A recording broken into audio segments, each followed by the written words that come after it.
Llamo a mis amigos del viejo café. Bebamos, hablemos de aquel buen vivir. Bebamos, bebamos, me olvido de ti. Estamos aquí en Viejo Café. ¿Qué tal, Jaime? ¿Cómo estás? Estoy sorprendentemente bien. Y tenemos invitada hoy. Muchísimas gracias por venir. Claudia, ¿cómo estás? Muy bien, gracias a vosotros. Estoy encantada de estar aquí. Claudia Rossi, eres doctorada en psicología. Uh-huh. Entonces hoy venimos a hablar precisamente de varios temas relacionados con esto y varias cosas que no te he dicho pero que te iré sacando, ¿vale? Vienes aquí a sorprenderte. Venga. Sobre todo. Exacto. Yo una primera pregunta quizá para empezar. ¿Cuál crees que es la contribución de la psicología como ciencia en el ser humano? O sea, ¿qué es lo más importante que contribuye a la psicología? Muy bien, es muy buena pregunta, ¿eh? Empezamos bien. Es muy a grandes rasgos, ¿no? Quizá Vale. la puedo concretar. A ver, a grandes rasgos. La psicología empieza, en realidad, en la antigua Grecia, incluso, antigua Roma, ¿no? Y se definía como el estudio del alma o la ciencia del alma, ¿vale? Uh-huh. O sea, parte un poco de esta esencia. Más adelante, la psicología, sobre todo en la época, ¿no?, del Renacimiento, se va volviendo cada vez más una ciencia, ¿no? Y se intenta medir, estudiar correlaciones, y entonces se hace como una ciencia empírica y se pierde esta parte, ¿no?, de esta mirada holística de la persona, donde empieza a estudiar sobre todo procesos mentales. Uh-huh. ¿Vale? Entonces, esto en cierta medida está bien porque contribuye un poco a entender cómo pensamos, cómo sentimos, cómo se relaciona nuestra forma de interpretar la realidad con nuestros sentimientos, con nuestra conducta. Partimos de la base de que la ciencia empírica es buena. Exacto. Sí. Partimos de que nos permite de alguna forma contrastar, validar, replicar, ¿no? Anticipar el comportamiento, ¿vale? Y entonces todo esto, al estudiarse bien, ¿no?, y desde este método, pues se origina. Lo que pasa, ¿no?, que allí es donde empieza, ¿no?, a perderse un poco esta conexión con toda la persona, ¿no? Entonces, ahora, a día de hoy, claro, luego también es verdad que esto empieza también primero con Freud, psicoanálisis, luego viene cognitivismo, conductismo, cognitivismo, ¿vale? Que esto estuvo muchos años, de lo más validado que hay. Luego el coaching. El coaching aparece, el coaching... Luego Viejo Café es El fin, ¿no? El fin. culmen. Exacto, la máxima expresión. No, perdona, sigue. Sí, no, y entonces han ido apareciendo ahora, es verdad que se está empezando a recuperar, pues hay una parte mucho de que se estudia la somática, ¿no?, la conexión con el cuerpo, otra parte que estudia mucho pues el tema de aceptación, ¿no?, el mindfulness os debe sonar, que intenta ir un poco más allá de lo que es el conductismo, o sea, la simple conducta y los pensamiento-conducta, ¿no? Intenta abarcar más cosas. Y que yo es que hice mindfulness una vez, o sea, muy extraño, ¿vale? Esto o sea, no me lo habías contado, Luis. Es que no lo cuento. No lo habíamos hablado. No lo habíamos hablado, pero hace unos años yo era monitor en una parroquia que básicamente yo daba catequesis, pero me pidieron en la parroquia si me podía sacar el carnet de monitor. Mm. Y para eso me tuve que apuntar a un cursillo. Sí. Y en ese cursillo me pusieron a hacer mindfulness de la nada. Entonces nos llevaron al bosque y nos tiraron en el bosque. Os tiraron. O sea, ese es el verbo que has utilizado. Ya, no, quizá no, nos pidieron, o sea, estiraros tumbaos. en el bosque. Ah. Entonces tenías que estirarte en el bosque y relajarte. Entonces, mientras estabas relajado y estirado en el bosque, tenías que empezar a calmarte, te decían. Bueno, Sí, o sea, primero tienes que empezar a calmarte porque que te pidan que te tires en Sí. un bosque es para ponerse nervioso. y además era por Coiserola y ahí sigue habiendo muchos jabalíes. Hombre. Bueno, y de hecho lo habíamos visto pasar uno, pero yo me puse entre la masa, ¿sabes? No era lo único para asegurarme de que a mí no me pasaba eso. Y eso, ya con típico, ¿no? Que notas como que se te van clavando cosas porque hay esto, pues trozos de naturaleza. Entonces nos empieza a decir, oye, ahora dejáis de sentir el brazo derecho, ahora dejáis de tal, vais viendo cómo os vais durmiendo todo el cuerpo, tal. Entonces era una cosa de relajación. Sí. Y cuando ya estaba relajado, decía, estás en medio de un bosque. Y en ese bosque encuentras un río. Y ese río es un agua clara, tan clara como no habías visto jamás de clara. Y coges con las manos ese agua y te lo bebes. Y cuando te lo bebes, se te curan todas las heridas interiores que tienes. Claro, yo iba pensando, ¿pero qué es esta locura? Bueno, digo, o sea, que está muy bien, pero que no se te va a curar nada por decir que tú o sea, por hacerte esta ficción. Y luego ibas en el bosque había en medio un gran árbol y tenías que abrazar ese árbol. Y te sentías muy bien después de abrazar ese árbol. Era algo así. Y al acabar, pues te volvías a despertar. Y esto era el proceso de mindfulness que nos hizo. No sé si está acorde con lo que concibes tú. ¿Qué dice la academia sobre eso? Sí. ¿Qué dice la academia, no? A ver, no está mal la práctica que hicisteis, porque el mindfulness en realidad es muy básico. Es centrar la atención, ¿Vale? o sea, focalizar toda tu atención en algo. Entonces, normalmente los ejercicios suelen ser en la respiración, en tus sensaciones corporales. ¿Rezar el rosario? Puede ser. Hay una carta de San Juan Pablo II que habla mucho de la respiración según qué culturas y habla de rezar el rosario como un proceso de concentración, Sí. aparte de rezar, obviamente, ¿eh? Exacto. Hay una parte, de hecho, en la oración hay una parte que tenemos que hacer mindfulness, es decir, centrar toda nuestra atención, ¿no? Sacarla de los diferentes elementos, ¿no? que estamos pensando, carpetas, ¿no? que ella le llama, cerrar carpetas y meterla enteramente en esa presencia. Eso es lo que sería mindfulness a nivel cognitivo. ¿Vale? Lo que pasa que en mindfulness te centras esto, en la respiración o en una vela o en las sensaciones corporales del bosque. Vale. Y ya luego eso, pues a veces se combina con visualización, que es lo que os hicieron de visualizar el río, abrazarte al árbol, Vale. con sensaciones. Vale. Que bueno, que entonces en general esto pues también hay que ir con cuidado, tampoco puedes ir haciendo... Bueno, según qué tipo de ejercicios hay Claro, que es saber... que depende del estilo que tengas. Yo depende- te Claro. digo que yo confiaba plenamente en lo que la parroquia había. Claro. No pensaba que fuera... Fe ciega, ¿no? Sí. Sí, fue curioso, porque es verdad ¿Qué tal? que... ¿Te gustó por eso? No, pero para mí rozaba un poco la hipnosis, ¿no? Esto de no sientes el brazo y tal. Nunca me han hipnotizado, pero yo lo que he visto en la tele que va por ahí. No, es que por esto a veces hay que ir con cuidado según qué tipo de práctica, porque hay hay personas que a lo mejor tienen algo de disociación, ¿vale? O sea, hay personas que pasan muy desapercibido, no todo el mundo tiene niveles muy altos. Entonces, según qué práctica, sin saber muy bien, sin conocer a las personas que tienes delante, si entras en este tipo de deja de sentir tal, o sea, puede ser un poquito, has de saber un poco, ¿sabes? A quién se le hace la práctica. Pero en general esto es verdad que ahora se utiliza muchísimo, no solo en psicología, sino también se lleva, pues, mundo empresarial, bueno, ya ves, en parroquias o en cursos de monitores.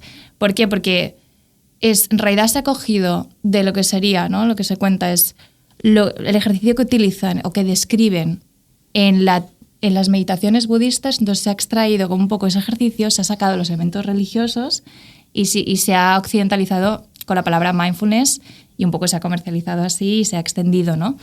Empezó en contextos clínicos y luego ahora en la población general. Pero en realidad es un ejercicio pues que, por ejemplo, en el cristianismo, en la oración, como decía, ¿no? O sea, siempre lo hemos se ha hecho, hemos tenido que hacer este ejercicio porque si no, no estás en presencia, Sí, ¿no? ponerse en presencia de Dios, ¿no? Que siempre se dice. Bueno, oye, pues muy bien. Vale. Hemos reconducido tu mindfulness. Sí. Y hemos justificado. Sí, Estás más reconciliado. estoy reconciliado con la idea de mindfulness.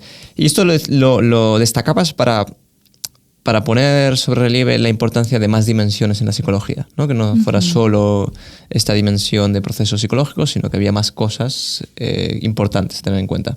Si tú tuvieras que dar un consejo de psicología que piensas que falta en la actualidad, Sí. o sea, si tú dijeras, mira, es que yo noto en la sociedad actual que hay un problema de Un psicología, déficit. ¿qué es este? Un déficit de esto. ¿Tú qué dirías que es? O sea, sé que no te lo he dicho antes, por lo tanto te cojo un poco a bote pronto. Sí. A ver. ¿Qué es lo que más ayudaría a la sociedad? Yo creo que lo que ayudaría es poder contemplar nuestra vida a largo plazo. Pero a largo plazo me refiero a ¿no? Es 15, decir, 20, 30? viendo también tu muerte, o sea, viendo delante tu muerte. Vale. Y allí mismo pensar, ¿para qué? ¿No? Es decir, ¿hacia dónde quieres ir? Y tener esa conciencia diaria. Entonces, esto de por sí ya te lleva, sí o sí, a activar esta parte que yo digo, esta dimensión más espiritual. Porque entra preguntas sobre la trascendencia. Y en medida en que entras en contacto con esto, es mucho más fácil contactar con tu esencia un poco, o con las respuestas a estas preguntas, que no si vas viviendo tu vida a corto plazo, y además centrado en trabajo, o ahora esto, o ahora voy aquí, voy allá, proyectos. Entonces, este enfoque creo que hace falta un poco más de, por ejemplo, podría ser logoterapia, Viktor Frankl, espiritualidad, ¿no? Podríamos decir. Pero sí, se centra mucho en aliviar sufrimiento y está muy bien, o en solucionar problemas, ¿no? Una terapia, pues en decir, vale, pues el problema lo interpretas así, vamos a ver opciones, ¿no? Incluso en conseguir bienestar, que esto también a veces es peligroso, ¿no? Porque luego entra en todo un tema de psicoética, ¿vale? Pero yo creo que esto es un poco lo que falta. Que ahora que lo decías, claro, ¿cómo puede ser que... O sea, intentamos, ¿no? Con esa gran pregunta, con esa gran... no sé, ese conducirse a algo trascendente, ordenar todo lo demás, entiendo, ¿no? Incluso los procesos más automáticos, ¿no? Si tú tienes clara una pregunta, pues entiendo que las conductas más automáticas serán más fáciles de llevar, incluso aunque te contradigan, ¿no? Pero justo has dicho una palabra que me interesa bastante, ¿no? Que has dicho también para encontrar el bienestar. Y la pregunta que nos surge, o sea, a mí me surge siempre es, cuando la pregunta trascendente de fondo contradice el bienestar, o sea, desde el punto de vista psicológico, ¿no? Dices, ¿cómo le aconsejaría yo a un paciente si mi paciente fuese Cristo en la pasión, ¿no? O, por ejemplo, o ¿cómo le aconsejaría yo a un paciente que la pregunta trascendente puede estar por encima del bienestar? Y a veces no, a veces precisamente la pregunta trascendente ordena y te hace bienestar. No sé si distingues esos dos planos, dentro de que la pregunta trascendente es importante, que hay a veces en los que el bienestar no... Sí, no, me encanta porque... Es que venimos de comer y hemos hablado de la crianza. Exacto. Porque somos padres los tres. Sí. Hay momentos de cruz. Totalmente, no. Y de hecho, yo tengo que decir que a mí la palabra bienestar no es una palabra que de alguna forma pondría yo en el sentido de... ¿no? Uh-huh. Sí que en general es lo que se intenta buscar. Está muy de moda. Salud y bienestar. De hecho, yo doy una asignatura que se llama Psicología de la Salud y del Bienestar. Pero yo también explico a los alumnos que el bienestar a veces parece que tenga que ser algo solo físico, de estar bien, o psicológico, estoy en paz, no tengo problemas, en general no tengo conflictos internos y tal, pero inevitablemente, o sea, a lo largo de tu vida vas a tener momentos donde vas a tener que sufrir, aceptar situaciones que no te gustan, confrontar a veces a ti mismo o otras situaciones que te van a sacar de la zona de confort o un poco de donde estás acostumbrado, ¿no? Y eso va a implicar un dolor. Entonces, de por sí, de hecho, la psicoterapia normalmente parte de unas situaciones así, ¿no? Pues una crisis, un dolor, una ansiedad que al final es un síntoma de ese dolor más profundo. Claro, parte de esto. Lo que pasa es que un poco el enfoque que hay, y en general esto en occidental, es tener como que solucionar, ¿no? Ese sufrimiento, más que aceptarlo, sobrellevarlo y a dejarse transformar por él. Es como tienes que solucionarlo, o tienes que cambiar tu vida, tienes que cambiar algo o hacer algo nuevo, o incluso medicarte, porque no estás bien, y entonces no. Entonces, en vez de buscar las respuestas o el sentido en la fuente espiritual, o la dimensión espiritual, se busca de otra forma. Ya, sí, se busca. ¿Cómo conjugas el aspecto académico, ¿no? de la psicología con el campo que estás mencionando de la espiritualidad? ¿Cómo se lleva la parte más científica, empírica, con la parte más humanística o teológica o filosófica, o como quieras? Pues precisamente esto es algo en lo que ahora me voy a meter más, porque una vez ya me he doctorado, es como que el tema que llevaba, pues tengo un poco más libertad, entonces estoy tirando en esta línea de espiritualidad y psicología, ¿no? Porque es algo que además durante la carrera ya investigué con un grupo de estudiantes que teníamos en la uni, y de alguna manera, hay una parte de la psicología que se toca con la espiritualidad. De hecho, es lo que a mí me atrajo de estudiar psicología, ¿no? Porque yo iba por medicina, pero al final me atrajo más psicología por esto, ¿no? Porque hay una parte que es inseparable. Entonces, en la academia hay un poco de lío, porque en realidad a veces se estudian variables que están relacionadas con la espiritualidad desde un punto de vista psicológico, entonces se psicologizan, como incluso a veces la esperanza, que la hablan como en forma de, a veces como de motivación, o el sentido de vida. hormona, ¿no? Sí, o incluso eso, sí. Bioquímica. Exacto, incluso se baja al terreno más psicofisiológico. Pero luego, en cambio, pues en psicología sí que hay algunas corrientes que abordan o encajan la espiritualidad dentro, ¿no? Entonces, pero no existe todavía como algo que integre del todo, ¿no? Sí que a mí, o sea, yo hay un autor del que he bebido bastante estos años, que era un teólogo, se llamaba Fernando Rielo, no sé si os suena, no. Porque también fue el fundador de una institución religiosa. Y él... ¿Cuál? Los misioneros identes. ¿Suenan? No me suenan. Sí. ¿Tú sí? ¿Sí? Vale. Pues de hecho es que tuve profesoras que venían de allí, entonces me transmitieron mucho como este legado que tienen ellas y me encantó porque él definía a la persona como un espíritu psicosomatizado. Entonces, en la medida en que vivimos desde allí, es decir, desde el espíritu que atraviesa el cuerpo y la psique, estás viviendo en tu esencia verdadera, ¿no? A veces podemos vivir más desde un nivel como más físico o más psicológico, pero en realidad lo que más nos define es que somos un espíritu, bueno, que está en un cuerpo y que funciona con una mente. Y él hablaba un poco, o sea, él en este sentido él sí que trataba de integrar todo esto. Y bueno, tiene varios libros y tal, pero todavía no está muy extendido. Entonces, bueno, es un tema de investigación también que hay que verlo cómo se va encajando esto entre otros autores, ¿eh? ¿Dónde pondrías tú la línea entre la labor de un psicólogo y la de un sacerdote? Sé que esta es una pregunta de Jaime, pero creo que era un Pero me momento gusta que la hagas adecuado. tú, me hace mucha gracia. Muy buena, sí, es buenísima porque es verdad. Hay un tema, ¿no? Que es la vida espiritual y la vida psicológica se afectan la una a la otra. Puede que la psicológica afecte a la espiritual, pero puede que también una vivencia espiritual afecte a la psicológica. Esto en positivo o en negativo puede ser, ¿no? Entonces, de alguna forma, el psicólogo lo que podemos hacer es detectar de qué forma, desde el nivel psicológico, por ejemplo, estás viviendo tu espiritualidad, cómo te está ayudando o cómo, lo contrario, puede estar incluso haciéndote sufrir porque no hay un buen enfoque, ¿no? Pongamos que yo tengo un paciente, una paciente que veo que está viviendo un elemento de la fe, por ejemplo, demasiado, de forma distorsionada, podríamos decir, ¿no? Pues yo qué sé, pues tiene esa mentalidad de, no sé, de pecado, o a lo mejor una idea de, ¿no? Que de hecho, os cuento algún caso, ¿no? No, soy mala persona, ¿no? Pues oye, yo lo que haré es analizar un poco cómo te afecta esto y diré, mira, la derivaré a quizá un sacerdote, ¿no? que pueda conocer o que sepa que la pueda ayudar para reorientar o ver un poquito cómo le está afectando esta parte, ¿no? Pero yo sobre todo lo que haré es trabajar en ese nivel psicológico y quizá reorientar o derivar en el caso en que vea que tiene que ver con el contenido de la fe. Más que, por ejemplo, un mismo pecado o un mismo trauma o una pérdida incluso puede afectar de manera muy distinta a personas muy distintas, desde su psique, pasando por el cuerpo, ¿no? El que llora más, el que llora menos. Exacto.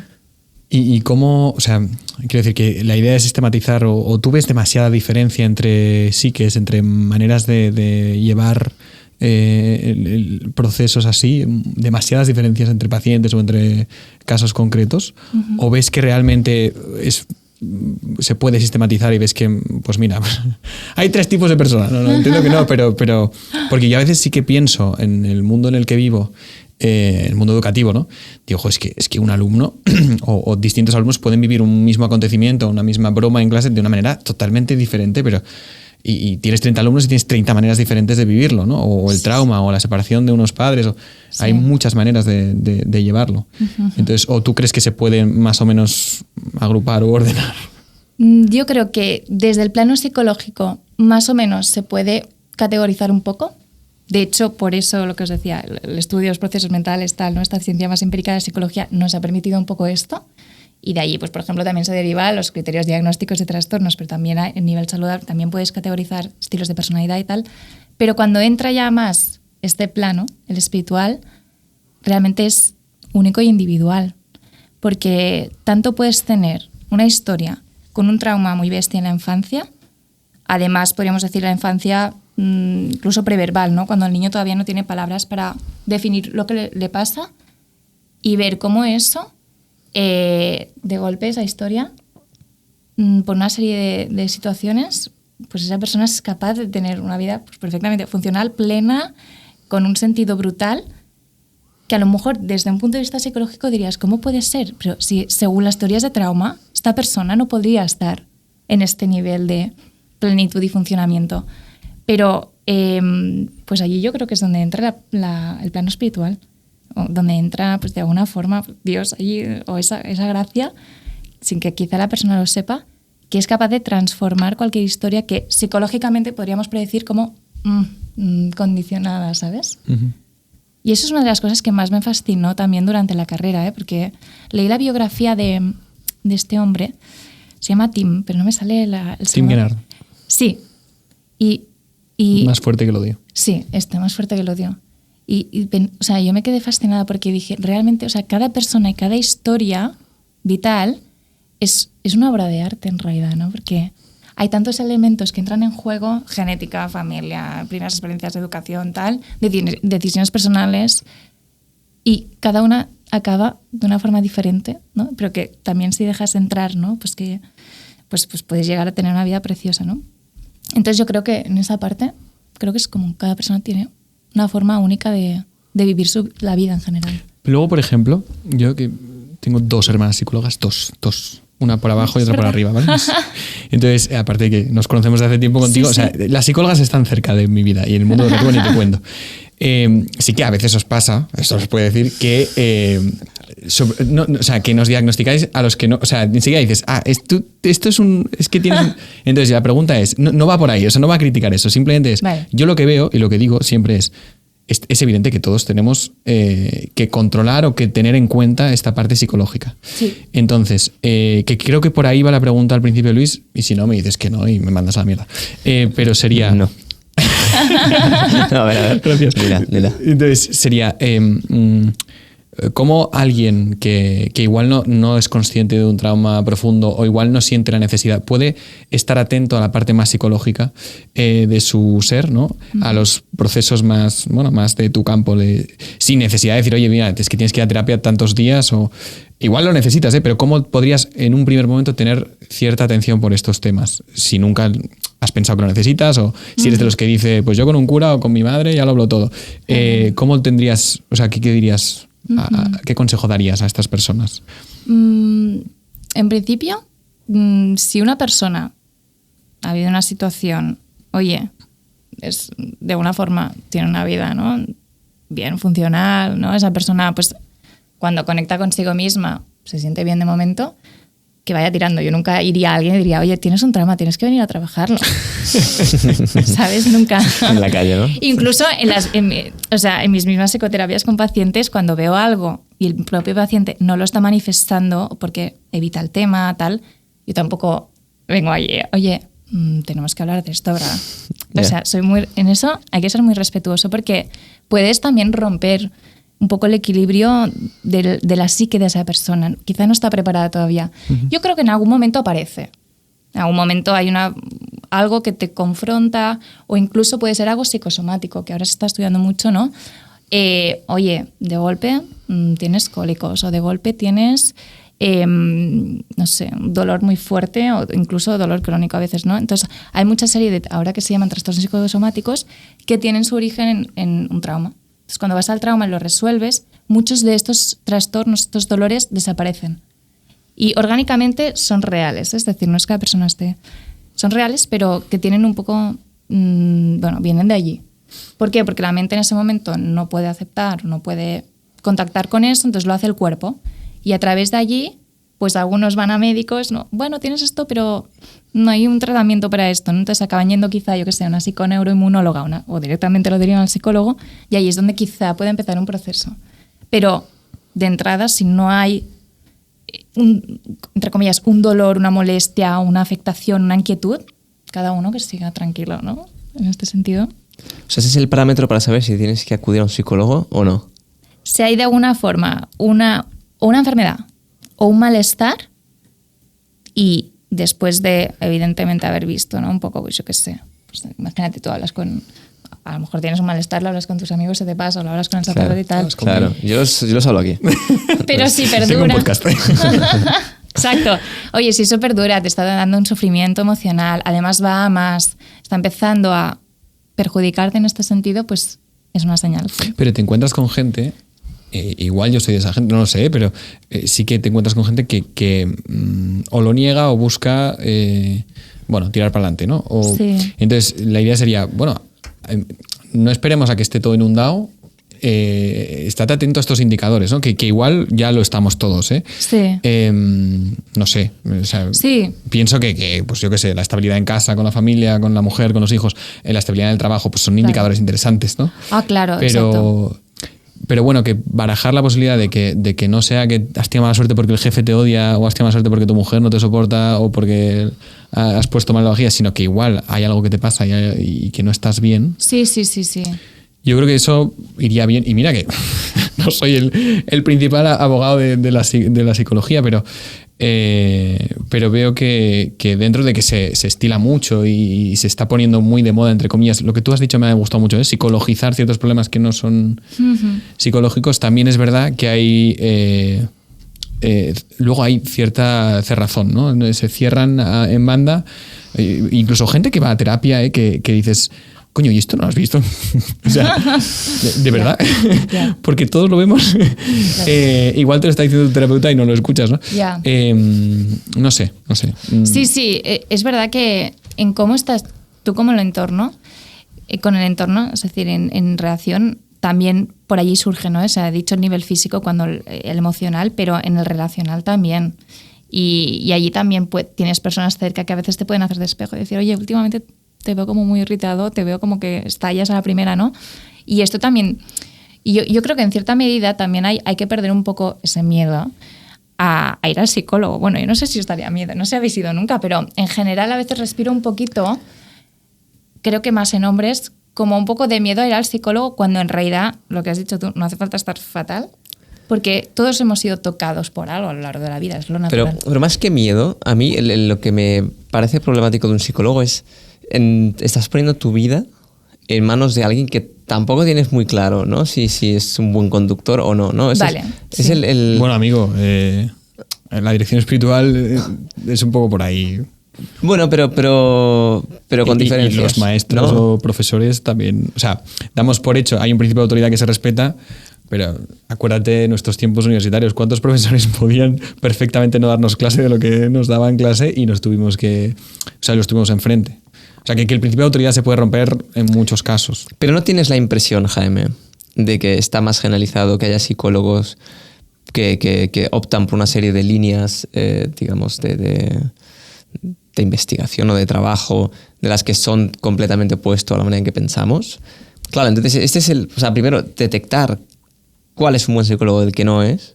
Por ejemplo, o sea, y esto es si vas a un psicólogo y te dice, y su única obsesión es quitarte la culpa, de alguna manera, porque la culpa no existe, pues eso no te está haciendo ningún bien. Entonces, o sea, ya estás haciendo el ejercicio de abrirte y luego, ¿no? Entonces, o sea, yo me doy con el canto en los dientes y ya te dicen que existe la libertad.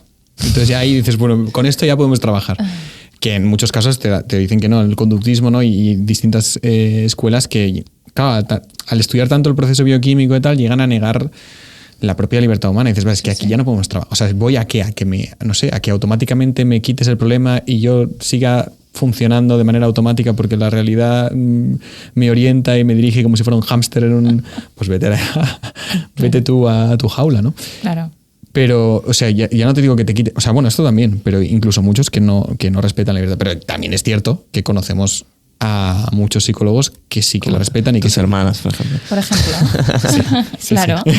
Sí, no, yo estaba poniendo una objeción que creo que desde fuera y es natural, en la psicología. Es o sea, súper comprensible porque al final es verdad. O sea, el psicólogo conocemos, en la medida en que el paciente lo explica, ¿no? Pero la intimidad de esa persona. Entonces, yo creo que es muy importante ir bien referenciado, buscar un psicólogo que sabes, ¿no? Que tiene referencias, que tú vas a estar bien con ese psicólogo. Y que no te diga solo lo que quieres oír. O sea, porque yo, por ejemplo, pienso en la psicología... Pero eso lo hace ChatGPT. No. Pero yo pienso sobre todo en los ejemplos O sea, la primera vez que yo como niño, como adolescente o como adulto entiendo lo que es esto del mundillo de psicólogos y veo que hay gente que los utiliza, es cuando ves las pelis de Estados Unidos, que es muy común, sobre todo las pelis de Woody Allen, ¿vale? Quizás no tan niño, en donde es que el psicólogo es casi un motivo más para que Woody Allen pues exponga su narcisismo y se jacte de la vida y entonces ves que el uso de la terapia o del psicólogo es un uso narcisista. Es voy a darme vueltas a mí mismo y a exponerme y a exponer lo maravilloso que soy, incluso en mis propios traumas, ¿no? Porque en mis propios traumas hasta yo soy el protagonista, ¿no? Yeah. Y eso sí que me parece un uso enfermizo y que se populariza. Y el ejemplo que he puesto antes es el de la persona que va a terapia y dices, joder, tío, pues ya podría funcionar, ¿no? Es esa persona que se cierra absolutamente a que le corrijan. Que a veces... No sé si tiene un buen nombre esto, pero una psicología correctiva que existe. Yo he visto gente que yendo al psicólogo se corrige, que se conduce, que lo que decíamos antes con el sacerdote, ¿no? Oye, pues es que tienes que mejorar esto y te va a costar y va a ser un dolor. Claro. Que no lo ves tanto en según qué ambientes, ¿no? Fuera quizá de ciertos entornos, pues no sé, pues más espirituales o conservadores o cristianos, ves una psicología de la chuche y de la chuche narcisista. Sí. Sí, porque de alguna forma como no hay como un consenso o algo como reconocido de cuál es tu bien, ¿no? Porque, oye, quizá tu bien es tu máximo placer. Claro. O tu bien es tu carrera profesional. Entonces, tú como psicólogo te has de adaptar a su valor, ¿no? En este sentido, decir, a ver, ¿cuál es tu valor en la vida tal? Y entre comillas, ¿no? O sea, lo que tendría que hacer el psicólogo de esa persona es ayudarlo a reorientar su vida hacia esos valores suyos, ¿no? Pero primero hay que conocer esos valores. Claro, en cambio... Cuando tú como, por ejemplo, psicóloga católica, trabajas con un paciente católico, católica, o sea, ese lenguaje ya está, ¿no? O sea, evidentemente cuando lo sabemos, ¿no? Y de alguna forma, bueno, para mí es mucho más fácil, ¿no? En este sentido, porque vamos en la misma línea. Y entonces yo allí sí que puedo contribuir más a que esa persona, por ejemplo, pueda ir, sobre todo en su vida psicológica, ¿no? Corrigiendo, ¿no? Redirigiendo sus formas de pensar hacia el camino del amor en este sentido, ¿no? Y de la entrega y del crecimiento personal. Pero es verdad que cuando pues una persona que quizá tiene diferentes formas de pensar, lo que sí que veo en general en común es que todos quieren de alguna forma y les llena el estar bien con los demás. O sea, y el tener relaciones significativas. Y esto yo al menos es una de las líneas en común que intento trabajar con todo el mundo, aunque tenga creencias que tenga. Porque al final el amor, de lo que veo, es lo que más llena a todos. O sea, tengan las creencias que tengan. Entonces allí sí que, yo al menos por allí sí que voy. Yo quería hacer un ejercicio, no sé si tenías más preguntas, pero ahora se ha popularizado... ¿Es mindfulness? ¿Nos vas a...? Nos vamos a estirar todos. No, ahora se ha popularizado hay un profesor de Harvard que da se llama Arthur C. Brooks, que da una asignatura en Harvard sobre... se llama felicidad y economía o lo que sea, pero va sobre la felicidad en la vida y tiene sobre todo pues esto, pues los típicos tiburones de Harvard que van a salir y van a entrar a una gran empresa y el día de mañana van a estar forrados, ¿no? Suelen ser sus estudiantes porque él está allá y es una asignatura de último curso y es optativa y la suele coger mucha gente y tiene bastante éxito. Entonces ahora está empezando como a dar... Bueno, tiene un podcast y está empezando a dar charlas y suele hacer un ejercicio que yo creo que es de psicología, si no es psicología, es sociología, no sé distinguir muy bien, pero que quería probar con vosotros, ¿vale? Y él parte de una idea de Santo Tomás que dice que en nuestra vida todos tendemos a ser de alguna manera movidos por 4 ídolos, ¿vale? Ídolos que son cosas que se ponen en el lugar de donde tendría que estar Dios, ¿no? Que desordenan tu vida, pero que tienes esa atracción hacia ellos. Estos ídolos son el dinero, ¿Tengui? la fama... Sí, todos los tenemos. Ah, vale. No tienes que... O sea, no tienes que No, igual te sorprende. Confirmarme. Igual te sorprende, a lo mejor hay uno que no tengo. Sí, porque si tienes los 4, realmente es ser humano, pam. 2 manos, 2... No, o sea, ahora vamos. Dinero... Dime. Fama, prestigio, poder, placer, pam. Estas 4, ¿vale? Entonces, ahora hay que ordenarlas. Claro. ¿Cuál más?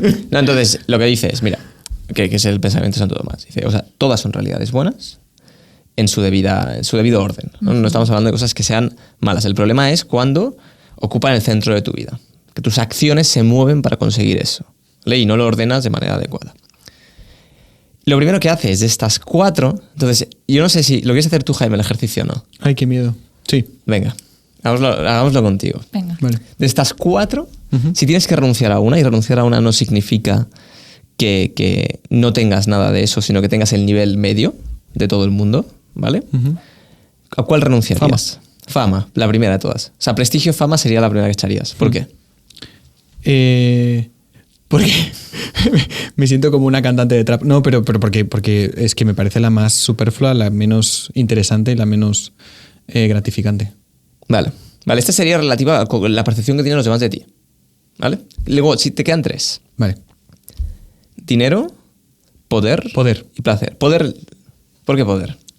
Porque no tengo experiencia, la verdad. Muchísimo poder. No me atrae tanto, ¿no? ¿Te gusta ejercer poder sobre los demás o no? No, ¿Te gusta controlarlo todo? O sea, me gusta más que ser famoso, evidentemente. Pero no, prefiero el dinero y el placer. Vale, entonces nos quedamos con estas 2. Entonces, si tienes que decir una de las 2, o sea, ¿cuál condiciona más tu vida de las 2? El placer condiciona más, sí. Más que el dinero. O sea, no mides tu estatus por los bienes que tengas, materiales o la seguridad económica que tengas. Más bien cómo rápidamente los consumo en placeres para mí y para mi familia, sí. Vale, entonces, ¿sabes? De hecho, las veces que he hecho esto con amigos y demás, en general la gente suele acabar en el placer. ¿Ah, sí? Sí. Bien. O sea, ¿sería tu caso también o no? ¿Tú te hubieras quedado en otra distinta? Yo creo que también hubiera sido mi caso. Vale. Yo creo que sí. Sí. ¿Hubieras renunciado también primero a la fama, prestigio? A ver, era fama, prestigio, dinero, poder. Yo creo que primero al poder. Primero al poder. Yo también hubiera sí. sido primero al poder. Porque no me gusta ejercer poder sobre los demás. En general no me gusta... Tampoco me gusta que me controlen en exceso. Entonces, es una cosa que no... De hecho este mismo autor dice que si quieres saber quién es un futuro dictador, mira quién admira a los dictadores, ¿no? Porque ahora hay un comentarista, polemista en Estados Unidos, se llama Nick Fuentes, no sé si lo habéis visto, que es muy radical, ¿vale? Y que admira a Hitler. Entonces, sí, además no del todo, o sea, con el tema católico no... es católico por eso, ¿no? Sí, pero no, bueno, no sé. Bueno, es que Hablo de no memoria. he investigado mucho, pero él hacía una referencia a él sin decirlo. ¿Y cuál renunciarías de las otras? Primero poder, dinero, fama, prestigio, Yo creo que placer. Yo creo que a la fama, después del dinero y seguramente sí, lo último. Creo que sí. Y luego nos quedaremos con el placer. Vale. Yo es distinto. Yo acabo... ¿Es distinto, en serio? Sí. No, hombre. Sí. A ver. Sí, o sea, yo primero efectivamente poder, segundo dinero, y entre placer y prestigio yo renunciaba primero al placer. ¿Qué dices, tío, Luis? Sí. Luis. Sí, pero, sí. Pero que el placer es la leche. básico. No, pero es que... O sea, ¿qué haces con prestigio y sin placer? Es quedarse con la media de todo. No, lo que vale, pasa es que... la media, Con la claro. media. Sí, Eso es verdad. el placer es bienestar. ¿Sabes? Es el estar bien y el... Pues esto, el poder disfrutar de las cosas y tal. Y, sí, bueno, yo es así, ¿no? No tiene más. O sea, es por no mentirme. Porque o sea, para ti quizá el prestigio está relacionado también en cierta medida con el placer. Como en la medida en que hay un buen prestigio, también tú estás tranquilo, bien. sí, o sea, creo que tiendo a dar importancia a esto. Pero esto es... O sea, insisto, o sea, son 4 ídolos porque son ídolos y están mal ordenados. Claro. ¿no? Entonces lo que hay que ver, y lo que hace este profesor es ver qué predomina de todos los ídolos, en tu caso en concreto. ¿Y por qué lo quieres saber? Porque te dice... Porque él habla de la felicidad, ¿no? Y él también seculariza un poco el término. No piensa solo en la felicidad eterna y demás, o la felicidad propiamente católica, sino que dice que, mira, el problema de todo esto es que si tú consigues estos ídolos, o sea, si tú el día de mañana, sea el poder, o sea, consigues ser presidente, sea económico, consigues ser una persona súper multimillonaria y demás, sea el placer, si vives una vida hedonista que flipas y tienes y tal, no sé qué, o el prestigio, te conviertes en una persona súper prestigiosa, pues, no sé, pues el mejor catedrático y todo el mundo te tal, te dice, ¿sabes cuál es el problema de esto? Es que si tú lo consigues, no serás feliz. Te dices, porque la felicidad no está allá. Entonces, lo que hay que hacer es ordenar eso. Dice, eso es bueno, pero de manera ordenada. Entonces, te da como tips de, oye, si tu problema es este, ¿qué es lo que tienes que hacer para evitar esta insatisfacción permanente? ¿No? Si tú quieres por ejemplo, la insatisfacción permanente, si quieres, de buscar siempre estar bien. Del placer, ¿no? Ostras, pues, o sea, me apetece una hamburguesa, ahora me apetece no sé qué, lo que sea. Al final no eres feliz si tú estás constantemente pues satisfaciendo tus instintos, ¿no? O si consigues una vida súper placentera de pues, todos los problemas que tienes ahora, pues el cole al lado, el no sé qué, no sé cuánto. Sabes que la felicidad no estará allá en cualquier caso. ¿No? Entonces él te acaba diciendo, no, ¿y dónde está la felicidad? Y la trata de secularizar. Y dice, bueno, pues todo esto tiene que estar ordenado a algo superior, ¿no? Y tiene que estar ordenado a un servicio, a la sociedad y demás. Si lo haces así, entonces sí que puede ser algo bueno. Si no, pues te va a volver en un amargado. Y eso es lo que le dice a los alumnos de Harvard. ¿Qué te parece, Claudia? Me parece un poco... Simplista, ¿no? Sí, o sea, simplista, pero que puede, o sea, como decía, ¿no? Luego cada uno va a tener que traducir eso en su vida y encontrar sus formas porque tendrán diferentes personalidades. Algunos lo tendrán más fácil o más difícil. Claro. Lo tendrán que llevar. Y ese proceso es lo que normalmente hacemos los psicólogos, ¿no? O sea, este tipo de psicología es la que escuchamos, recibimos, o coach, o medios y tal. Y luego, cuando uno tiene un problema con esto, entonces para eso el psicólogo acompañamos, ¿no? Decir, vale, ¿no?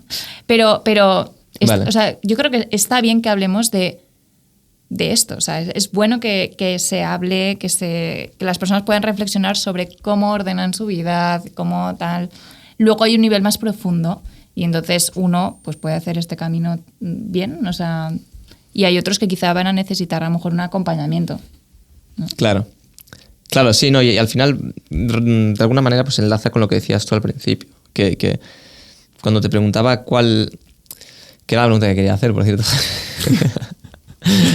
Muy bien. ¿Cuál era el consejo de psicología que creías que tú era más importante en la actualidad? Te decías, bueno, pues de alguna manera mirar tu vida quizá desde el lecho de muerte y ver cuál es el sentido al servicio de qué está tu vida, ¿no? Entonces, pues si tú lo haces así, de alguna manera, otra manera de verlo es intentar analizar a qué estás sirviendo sin darte cuenta. ¿Sabes? Porque todos tenemos la teoría más o menos clara, al menos aquí, pero te das cuenta que vives distinto, ¿no? Es decir, amar a Dios sobre todas las cosas está súper bien, pero el día a día no estás amando constantemente a Dios sobre todas las cosas, ¿no? El justo peca 7 veces al día, ¿no? Y los que no son tan justos, pues... Bueno. Pues más veces. Entonces, por eso quizá a veces es importante hacer esta reflexión. Y yo creo que también desde el punto de vista de psicología, porque hay cosas que no te das cuenta que te crean insatisfacción y tú piensas... Para mí hay siempre esta idea de fondo de seré feliz cuando. Ya, sí. Y esto en el mundo actual es como muy... Creo que está muy impregnado en la cultura. Seré feliz cuando me llegue el próximo paquete de Amazon. Es mucho más feliz. Acaba siendo, o puede acabar siendo mucho más feliz el que dice no seré feliz nunca. O sea, al menos se sorprende. O sea, tiene capacidad de sorprenderse. El otro está fastidiado. Sí. No. Claro, entonces seré feliz cuando me acredite la próxima vez. O seré feliz cuando consiga publicar este artículo. Ostras, ahí sí que seré feliz. Pero no es verdad. Ese es el punto, y lo sabes. Ya, es verdad. O sea, es verdad que serás muy infeliz si no consigues hacer... O sea, te crea... O sea, el quedarte estancado laboralmente pues no te hace feliz, eso es obvio. Claro. Pero el ir subiendo tampoco te hace especialmente feliz. Entonces la felicidad está en otro sitio. Y creo que hacer estas reflexiones y decir, oye, ¿por qué me angustia tanto que, yo qué sé, que reconozcan a no sé qué y a mí no me reconozcan? ¿No? Pues esto hay que ordenarlo. Exacto. Porque no debería ser así, ¿sabes? O ¿por qué me molesta tanto que otro pues tenga un nivel de bienestar mejor que el mío? Porque yo me gustaría que tal, y pumba. Exactamente, ¿no? Sí, es muy bueno. Esto me hace recordar, antes que hablaba de este teólogo, dentro de esta institución de los misioneros residentes, ellos hacen cada semana una revisión, un poco como un examen de conciencia, y una de las cosas que se preguntan se llama el término instinto de felicidad, ¿no? Y entonces significa dónde está focalizando yo, ¿no? O buscando la felicidad en algo que realmente sé que no es, ¿no? Entonces puede ser, oye, en publicar este artículo o en conseguir que me reconozcan no sé qué, ¿no? ¿Por qué? Porque generalmente nos desviamos y es verdad que tendemos como a materializar realmente la felicidad. Tal cual. Sí. Último tema que yo quería sacar. Jaime, ¿tienes muchas preguntas al tintero? No, adelante. Vale, ¿quieres corregir preguntas que he hecho? Uy, espérate, no, de momento bien. Vale, no. El último tema es... Yo hace 1 año y medio o así... Bueno, Sí, hace 1 año y medio más o menos. Hice una cosa que me pareció interesante. Hay un psicólogo clínico muy famoso. Del que nunca hablamos. Será nuevo para el podcast, ¿vale? Se llama Jordan Peterson. Y, Ostras. y tiene una especie de programa online que se llama Self-Authoring, ¿vale? Entonces te propone como una serie de preguntas o de reflexiones sobre tu vida. Y estaba bien, porque yo solo he hecho una, pero estaba para el presente, el pasado y el futuro. Y en el futuro te planteaba una pregunta y te decía, si puedes elegir cómo será tu vida en 5 años, ¿cómo sería? O sea, ¿cómo quieres estar tú de aquí 5 años? Entonces no paraba de hacerte preguntas, estilo, ¿qué es la primera cosa que debería cambiar? Entonces, y en esa cosa pues tenías que escribirle, te decía, mínimo 200 palabras. Es decir, ¿cómo serás tú de aquí 5 años? Y no sé si os lo habéis propuesto, pero es jodido pensar esto. Porque proyectarte aquí 5 años, a veces no tendemos a hacerlo, ¿no? No. Quizá incluso desde el lecho a la muerte es más fácil porque vas a lo súper esencial. Es verdad. Pero saber cómo vas a estar tú de aquí 5 años y qué quieres, cómo quieres haber mejorado, ¿no? O como persona, o crecido, o qué he hecho con tu familia y tal, pues se requiere que te pongas a pensar. Entonces te hacía como decía, como que pusieras como 8 objetivos, digamos, ¿eh? Y esos objetivos no eran, bueno, podían ser de cualquier índole, ¿vale? Podían ser deportivo, podía ser de carrera. Deportivo, me encanta esto. Sí, Esto sí. sí, exacto. Pues, levantar 100 kilos de press banca, ¿no? Y cuando entrabas en el objetivo tenías que definirlo bien, exactamente cómo querías que fuera, y luego te hacía otras preguntas adicionales. Decía, ¿cómo te sentirás si llega el momento y no has conseguido ese objetivo? Entonces te obligaba como a reflexionar sobre si estarías frustrado, no estarías frustrado. Luego te preguntaba, ¿este objetivo lo quieres porque lo quieres tú o porque otras personas, o piensas que otras personas pensarían mejor de ti? Entonces como que te hacía como varias preguntas para que tú acabaras de valorar si valía la pena el objetivo este o no. Y me pareció bastante interesante porque yo hice eso, entonces los ordené, ¿vale? ¿Y qué te salió? Ya. Es que esto es muy personal. Claro. ¿sí? Ah, vale. No, pero... O sea, lo has contado, nos has puesto la miel, ya te la has llevado. No, a ver, deja de pensar si lo puedo contar. No, Puedes pensar uno. No, sí, no. Pues lo que más me llamó la atención es que si yo tengo súper claro, por ejemplo, cuál es nuestro objetivo vital como católicos, ¿no? Que en el fondo es el primer mandamiento, ¿no? Amar a Dios sobre todas las cosas. Mi reflexión de mejorar espiritualmente, o sea, crecer espiritualmente, me quedaba como en 6º lugar, ¿sabes? Entonces, y debía ser como lo primero, ¿no? Pero no era hasta como el 6º momento, decía, ostras, y lo pensaba en poner el primero y se me hacía extraño.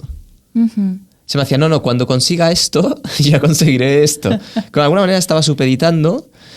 Entonces, claro, me obligaba a ordenarlo, ¿sabes? Me obligaba a darme cuenta de que estaba poniendo lo que más me interesaba llegar en 5 años, no era lo más importante. Entonces, y luego, familia. Y entonces lo ordené de una manera que me parecía más adecuada. Pero a mí lo que más me chocó de esto es darme cuenta como lo que yo pensaba que pensaba, cuando hacía eso, me daba cuenta de que no estaba viviendo la vida así, no solo eso, sino que, digamos, mis deseos o mi manera de proyectarme tampoco era así. O sea, estaba como súper alejado de esto. Y me pareció interesante hacer esto. De hecho, tengo que volver a leer esta lista y empezar a ver qué tal he avanzado en los objetivos. Y yo creo que es incluso bueno hacerlo. No lo he hecho con mi mujer, con Patri, pero yo creo que es bueno hacerlo incluso en pareja. O sea, un rollo decir, como familia, ¿cómo queremos estar de aquí 5 años? ¿No? ¿Cómo puedes mejorar? ¿Cómo tal?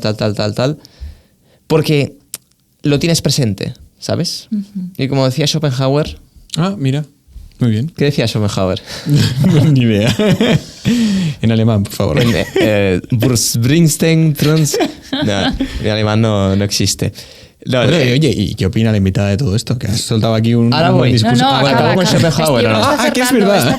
Hay cita de Schopenhauer, muy bien. No, pero la cita es famosa. Es vale. Quien... Bien te quiere, te hará llorar. Quien bien te quiere te hará llorar. No. No. Ama es lo que quieras. Decía, no. Decía, quien... Es que no lo voy a decir bien, pero sonará.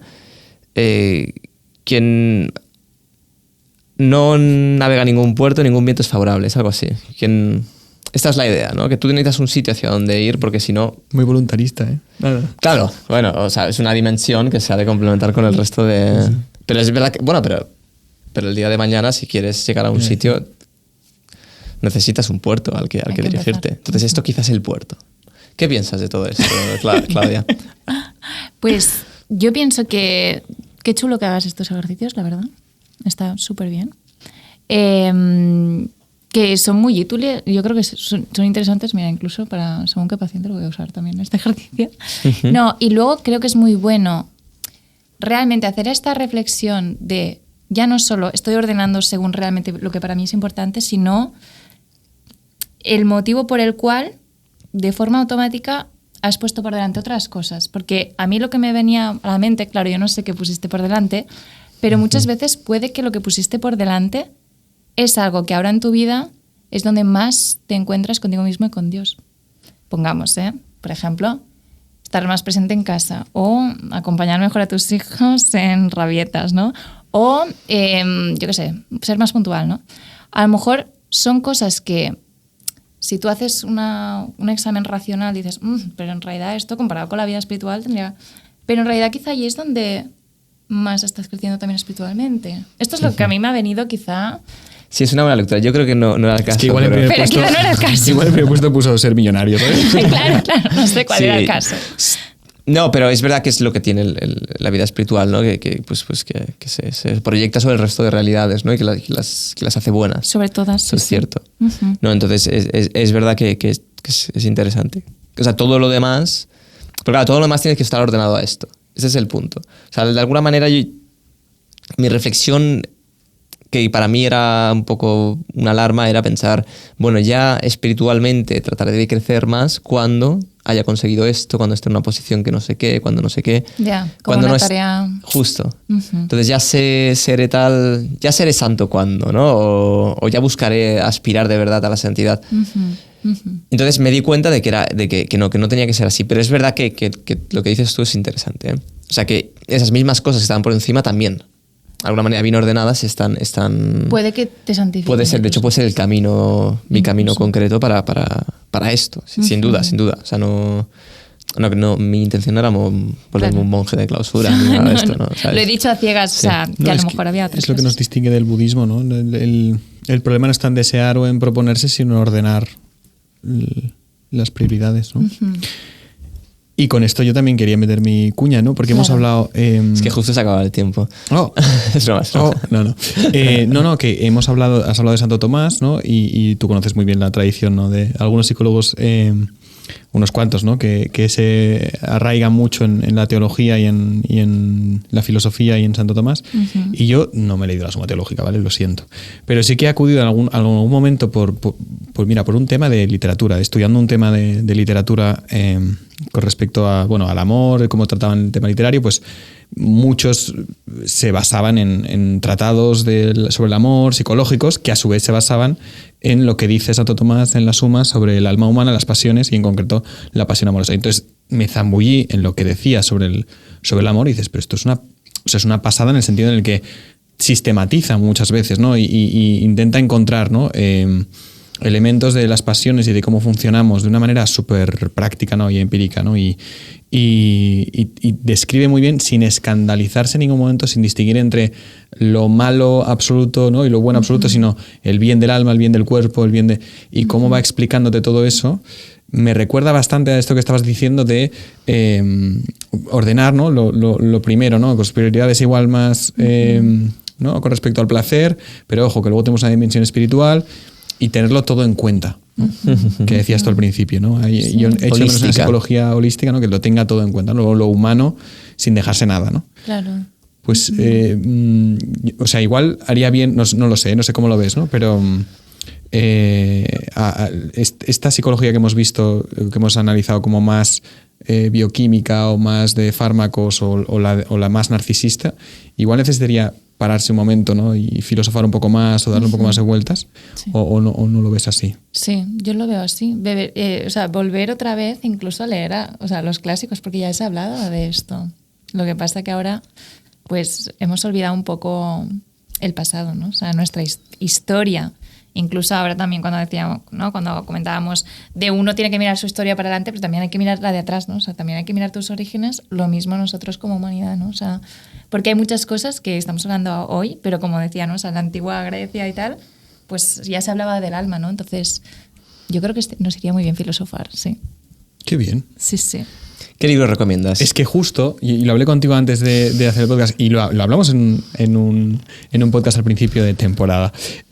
A mí me recomendó un sacerdote un libro que le recomendé a mi hermana psicóloga y está emocionada con el libro, que es ¿Cuál de las dos? La fuerza que nace de la debilidad, de Giovanni Cucci, que es un teólogo, sacerdote jesuita, que también es psicólogo. Y entonces el subtítulo del libro es Aspectos psicológicos de la vida espiritual, ¿no? La fuerza que nace de la debilidad. Entonces, todavía no me lo he acabado, llevo todo el año, pero mi hermana ya creo que se lo ha terminado y está emocionada. Yo lo que veo aquí es que precisamente él intenta aunar toda la tradición psicológica de los últimos siglos, cristiana o no, por supuesto cita a Freud, pero cita a otros muchos que yo no conozco, con la teología y la filosofía, y cita un montón de filósofos que sí que conozco, y cómo intenta encontrar, ¿no?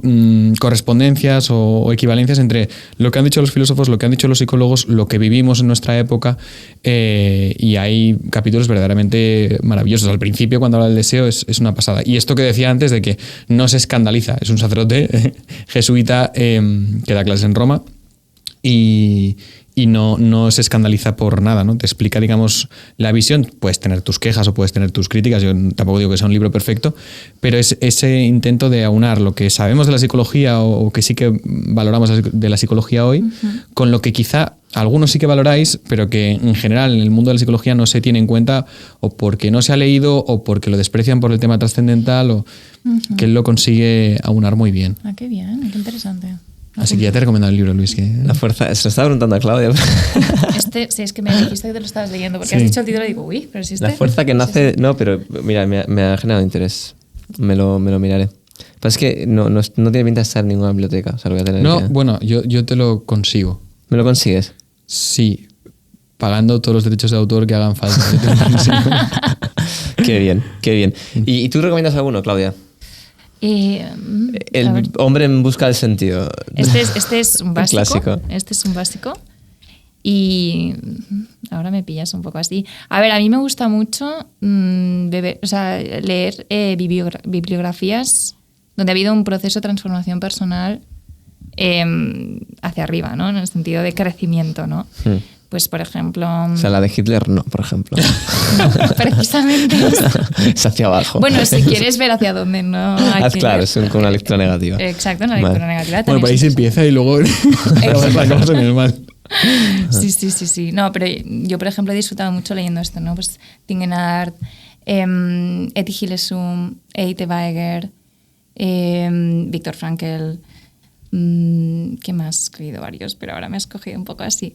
¿Por qué? Porque sería ver la psicología e incluso la espiritualidad, pero en una vida, en un relato, ¿no? Entonces, creo que esto también ayuda mucho y moviliza, porque no solo estás leyendo como algo reflexivo, sino también algo vivido, ¿no? O sea, entonces... Sí, yo invito a leer biografías. Es que el libro de Más fuerte que el odio de Tingenard, que al menos en mi colegio se leía en religión, te lo encuentras en las librerías en la sección de psicología, ¿eh? Y es lo que decías, una experiencia muy clara. Él no es psicólogo para nada, pero la experiencia de Tingenard, de este hombre, es los oyentes que tenemos que no se lo hayan leído, porque deduzco que muchos se lo han leído o han oído hablar de él. Leen todo lo que decimos aquí. Merece la pena incluso leérselo. Yo lo he cogido 2 veces en mi vida, o sea, en 2 momentos distintos. Y yo creo que merece la pena, porque además, bueno, vas viendo, es fácil de leer, o sea, es muy rápido, ¿no? Sí. Pero ves que, como decías tú antes, ¿no? Que el trauma no te condiciona, o te puede condicionar ciertos aspectos psicológicos, pero no te condiciona la libertad, ¿no? Exacto.